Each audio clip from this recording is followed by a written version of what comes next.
Friends, இதில் வந்து ஒரு பொது அறிவு வினாக்கள் வந்து ஒரு 40 கொஸ்டின்ஸ் வந்து பார்ப்போம். இந்தியாவின் மத்திய தீர்க்க ரேகை வந்து எதன் வழியாக செல்கிறது அப்படிங்கிறாங்க. மிர்சாப்பூர் வழியாக வந்து செல்கிறது.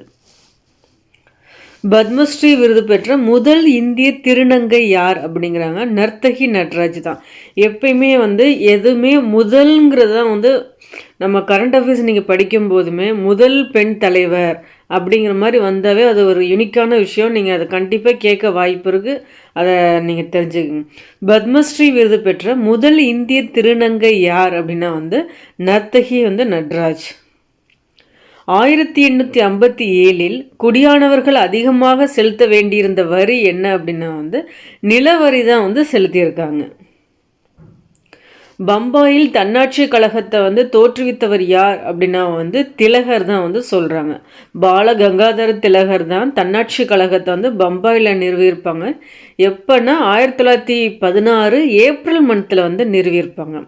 இதே வந்து சென்னையில் தன்னாட்சி கழகம்னா திருமதி அன்னி பெசன்ட் அம்மையார் நிறுவியிருப்பாங்க செப்டம்பர் மந்தில். ஆனால் 1916 தான் நிறுவியிருப்பாங்க. இதை நோட் பண்ணிக்கோங்க. நவீன இந்தியாவின் விடிவெள்ளி அப்படின்னா வந்து ராஜாராம் மோகன் ராய் சொல்கிறாங்க. இந்து சமயத்தின் மார்ட்டின் லூதர் வந்து சுவாமி தயானந்த சரஸ்வதி.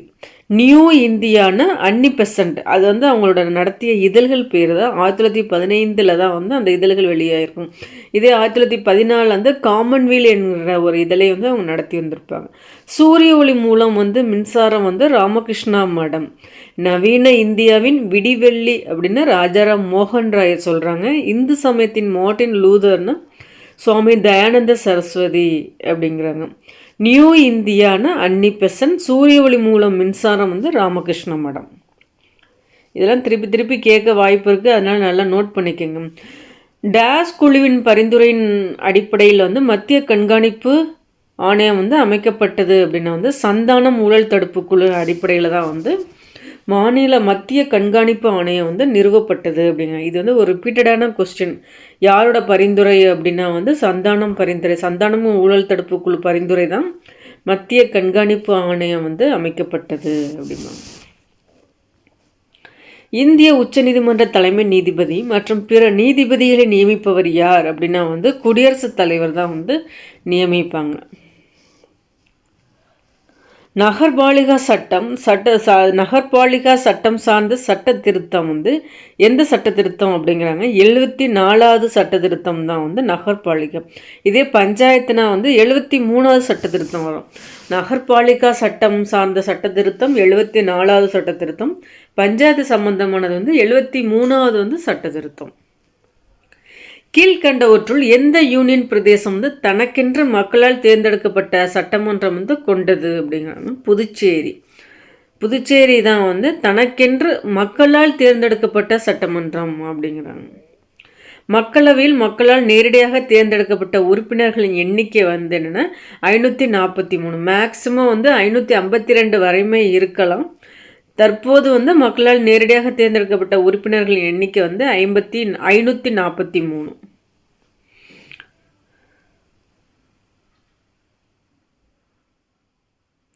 இந்திய அரசியலமைப்பு எந்த விதி அடிப்படை கடமைகளை குறித்து வந்து விளக்குகிறது அப்படிங்கிறாங்க. 51A மட்டும்தான் வந்து அடிப்படை கடமைகளை பற்றி வந்து விளக்குது.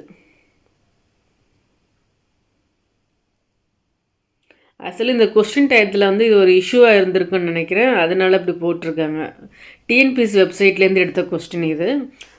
ஆனால் இதுக்கான பதில் வந்து என்ன, இந்திய அரசியலமைப்பு வந்து எந்த விதி அடிப்படை கடமைகளை குறித்து விளக்குகிறதுனா 51A தாங்க, கன்ஃபார்ம்.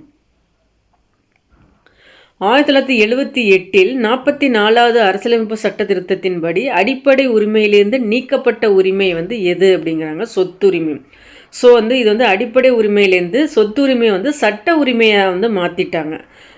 அதனால தான் அந்த எப்போ சட்ட உரிமையை மாற்றினாங்க அப்படின்னா 1978 44வது சட்ட திருத்தத்தின்படி தான் வந்து அடிப்படை உரிமையிலேருந்து நீக்கப்பட்டு சட்ட உரிமையாக மாற்றப்பட்டது. எந்த உரிமைனா சொத்துரிமை.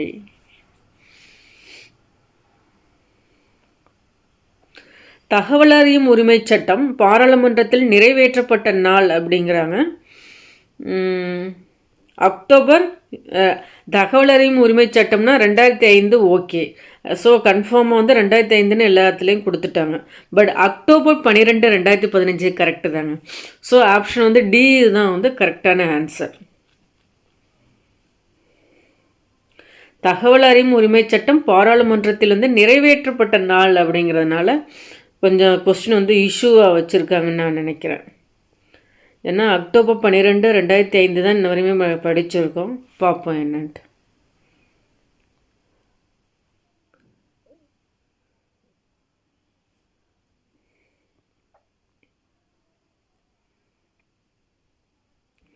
அரசியலமைப்பு நிர்ணய சபை முதல் கூட்டம் வந்து டிசம்பர் 9 1946.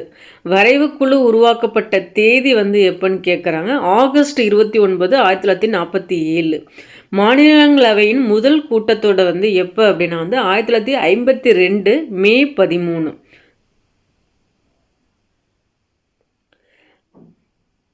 இதில் கொஸ்டினில் வந்து தப்பு இருக்குது. ஏன்னா குடியரசு தினம் பார்த்தீங்களா, மற்ற 3மே கரெக்டு தாங்க. அதில் எந்த ஒரு மிஸ்டேக்குமே கிடையாது.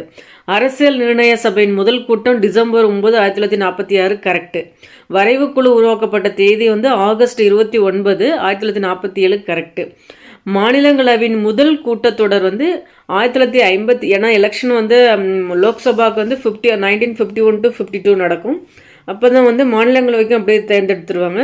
ஸோ வந்து என்ன, ஆனால் வந்து லோக்சபா வந்து நேரடி தேர்தல், மாநிலங்களவை ராஜ்யசபா வந்து மறைமுக தேர்தல் தான். பட் வந்து அதோட முதல் கூட்டத்தொடர் வந்து மே 13 1952ங்கிறது கரெக்டு. பட் குடியரசு தினத்துக்கு வந்து April 4 1957 கொடுத்துருக்காங்க பார்த்தீங்களா. அதனால தான் வந்து அவங்க வந்து இது மாதிரி கவர்மெண்ட்டில் வந்து சப்மிட் பண்ணியிருக்காங்க.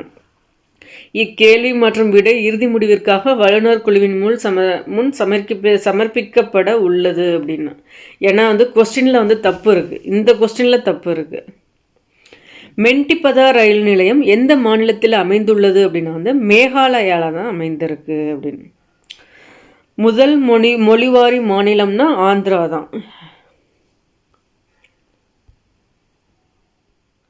சிதம்பரம் நடராஜர் ஆலயத்தின் கூரைக்கு பொற்கூரை வேய்ந்தவர் யார் அப்படின்னா முதலாம் பராந்தகன் தான் வந்து பொற்கூரை வேய்ந்தவர் அப்படிம்பாங்க. இவர் வந்து யாருன்னா ஆதித்தனோட பையன்தான் வந்து முதலாம் பராந்தகன். மதுரை கொண்டான் அப்படின்னாலும் வந்து முதலாம் பராந்தகன் தான். ஸோ பொற்கூரை வேய்ந்தவனும் முதலாம் பராந்தகன் தான், மதுரை கொண்டான்னாலும் முதலாம் பராந்தகன் தான். சிம்ம விஷ்ணுவின் வந்து மகன் யார் அப்படிங்கிறாங்க. முதலாம் மகேந்திரவர்மன். இவங்க வந்து ஒரு பல்லவ மன்னன். அந்த பல்லவ அரசை வந்து ஸ்டார்ட் பண்ணி வைக்கிறது யார் அப்படின்னா சிம்ம விஷ்ணு தான் ஸ்டார்ட் பண்ணி வைப்பாங்க. அவரோட பையன் தான் முதலாம் மகேந்திரவர்மன். முதலாம் மகேந்திரவர்மனோட பையன் தான் வந்து முதலாம் நரசிம்மவர்மன். மேற்கு மத்திய ரயில்வேயின் தலைமையிடம் வந்து என்ன சொல்கிறாங்கன்னா ஜபல்பூர் வந்து சொல்கிறாங்க. மேற்கு மத்திய மேற்கு ரயில்வே அப்படின்னா வந்து அது வந்து மும்பை வரும். மேற்கு மத்திய ரயில்வேங்கிறையில் இது வந்து ஜபல்பூர் வருது. இதே கிழக்குனா வந்து நமக்கு வந்து வெஸ்ட் பெங்கால் வருவாங்க. கிழக்குனா வெஸ்ட் பெங்கால் வருவாங்க. மேற்குனா வந்து மும்பை வருவாங்க. இவங்க வந்து என்ன வெஸ்ட் சென்ட்ரல் ரயில்வே, மேற்கு மத்திய ரயில்வேயின் தலைமையிடம்னால இது வந்து ஜபல்பூர். கீழ்கண்டவற்றில் எது சரியாக பொருத்தப்பட்டுள்ளது அப்படிங்கிறாங்க. 2 மட்டும்தான் சரியாக பொருத்தப்பட்டுள்ளது அப்படின்னா பிரம்மபுத்திரா வந்து மானசோவர் ஏரிங்கிறதா கரெக்டு.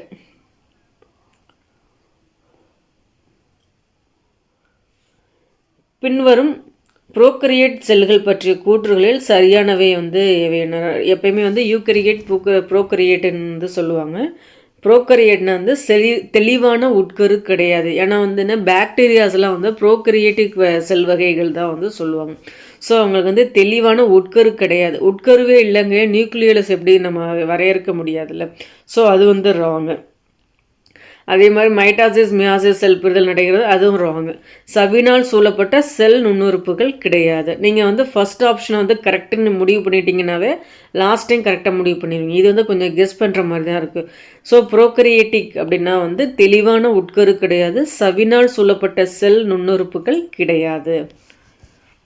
1 and 4 தான் வந்து கரெக்டு. சுவாச வீதம்னா வந்து என்ன சொல்ல வராங்க அப்படின்னா வெளியிடப்படும் கார்பன் டை ஆக்சைடு அளவு டிவைடட் பை பயன்படுத்தப்படும் O2 அளவு, அதுதான் வந்து சுவாசம். அப்படிங்கிறாங்க. நம்ம வந்து இது நார்மலாகவே இது பண்ணலாம். நம்ம உள்ளே எடுத்துக்கிறது வந்து ஆக்சிஜன், வெளியில் வர்றது கார்பன் டை ஆக்சைடு. அதை வச்சு நீங்கள் கூட கெஸ் பண்ணிடலாம் இது. ஒரு மின் வேதிகலனில் எதிர்மின் வாயில் வந்து நிகழும் வினை வந்து என்னன்னு சொல்கிறாங்க, ஆக்சிஜன் வந்து ஒடுக்கும். இது இந்த லைன் அப்படியே வந்து புக்கில் வந்து இருக்குது. நீங்கள் வந்து குரூப் 4ன்னு நீங்கள் முடிவு பண்ணிட்டீங்க அப்படின்னா லைன் பை லைனை வந்து ரீட் பண்ணிங்க. நீங்கள் சயின்ஸுக்கு வந்து ஒரு இம்பார்ட்டன்ஸ் வந்து கொடுங்க. நீங்கள் எல்லா சப்ஜெக்ட்டையும் கவர் பண்ணிட்டீங்க டாபிக்ஸுங்கையில். சயின்ஸ் வந்து கொஞ்சம் லைன் பை லைனாக படிங்க. இவங்கெல்லாம் இதெல்லாம் வெளியிலேருந்தே எடுக்கலை, புக்குக்குள்ளேருந்து தான் எடுத்திருக்காங்க. இப்போல்லாம் டைம் வந்து அவங்க இன்னும் நோட்டிஃபிகேஷன் அறிவிக்கலை அப்படிங்கிறது நமக்கு வந்து இன்னும் வந்து எக்ஸ்ட்ரா டைம் இருக்குது படிக்கிறதுக்கு. ஏன்னா இது வந்து புக்லேருந்து தான் எடுத்திருக்காங்க. ஒரு மின் வேதிகலனில் எதிர்மின் வாயில் நிகழும் வினையை வந்து என்ன சொல்கிறாங்கன்னா ஆக்சிஜன் ஒடுக்கம். டைம் கிடைக்கும்போது நல்லா பயன்படுத்திக்கிட்டு படிங்க. பொதுவாக பயன்படுத்தப்படும் பூச்சிக்கொல்லிக்கு வந்து எடுத்துக்காட்டு என்ன சொல்கிறாங்கன்னா டைக்ளோரோ டைஃபினைல் ட்ரைக்ளோரோ ஈத்தீன். இது ஒரு தடவை வந்து இது வந்து எக்ஸ்பான்ஷனாக வந்து கேட்டிருந்தாங்க. இந்த தடவை விளக்கமாகவே கொடுத்து பூச்சிக்கொல்லிக்கு ஒரு எடுத்துக்காட்டு என்னென்னு கேட்டிருக்காங்க. Dichloro diphenyl trichloro ethene.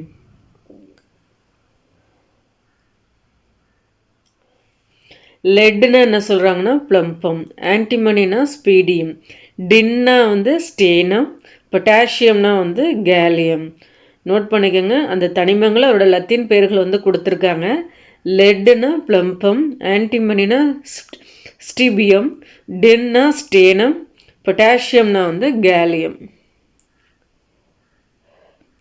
2 metre குவிய தொலைவு கொண்ட குழிலென்ஸின் வந்து திறன் என்ன, P = 1/Fன்னு ஒரு ஃபார்முலா இருக்குது. அதை யூஸ் பண்ணி இதை வந்து போட்டிருக்காங்க. -0.5 டயாப்டர் வரும்.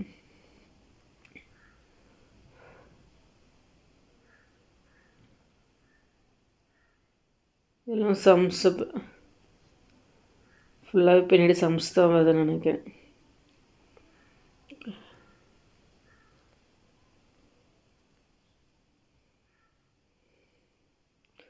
ஓகே ஃப்ரெண்ட்ஸ், இதில் வந்து என்ன இந்த ஒரு கொஸ்டின்ஸ் ஃபுல்லாகவே அனலைஸ் பண்ணிட்டோம். 2019 கொஸ்டின் பேப்பர் இது, ஜென்ரல் ஸ்டடீஸு. இதே மாதிரி வந்து கேப்பில் வந்து என்ன ப்ரீவியஸ் இயர் கொஸ்டின்ஸ் வந்து நம்ம வந்து பார்த்துக்கிட்டே இருப்போம். ஏன்னா அப்போ தான் உங்களுக்கு வந்து கொஞ்சம் ஐடியா கிடைக்கும். இதே மாதிரி நிறைய வீடியோஸ் பார்ப்போம் ஃப்ரெண்ட்ஸ். பிடிச்சிருந்தால் லைக் பண்ணுங்கள், உங்கள் ஃப்ரெண்ட்ஸுங்களுக்கு ஷேர் பண்ணுங்கள், சப்போர்ட் பண்ணுங்கள். சேனலை வந்து சப்ஸ்கிரைப் பண்ணலனாலும் சப்ஸ்கிரைப் பண்ணுங்கள். தேங்க்யூ.